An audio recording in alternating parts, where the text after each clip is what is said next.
سے تھے۔ اب یہ حضرت عثمان تھے کہ جو بنو امیہ میں سے تھے، یہاں سے اس نے اٹھائی بات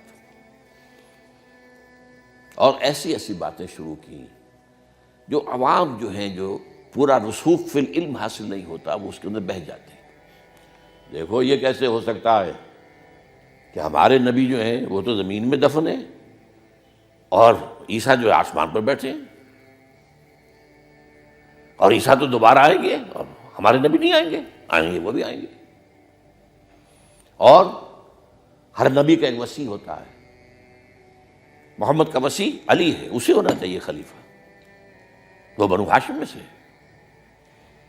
باقی جو بھی خلیفہ بنا ہے غاصب ہے، ابو بکر غاصب، عمر غاصب، اور اب جو ہے سب سے بڑا غاصب نہیں غصاب کہہ لیں اس کو، وہ تو بنو امیہ میں سے عثمان۔ ہاؤ کم، کیسے خلافت اس کی؟ اور اس نے اس تک بات بڑھائی ہے کہ حضرت علی تو خدا ہیں، اوتار ہیں خدا کا۔ یہ ساری باتیں اس نے پھیلائی اور فتنہ برپا کیا، اور اس کی ایک خاص ٹیکنیک اس نے ایجاد کی۔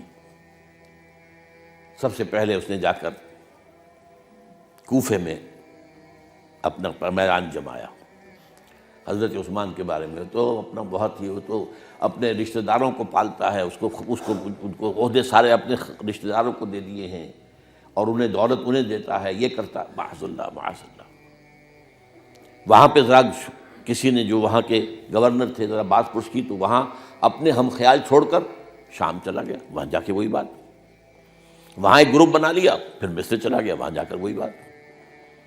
اب ظاہر بات ہے اس زمانے میں نہ کوئی ٹیلی کمیونیکیشن، نہ کوئی ٹیلی فون، نہ کوئی تار، کوئی اطلاعات کا وہاں پہنچنا وغیرہ۔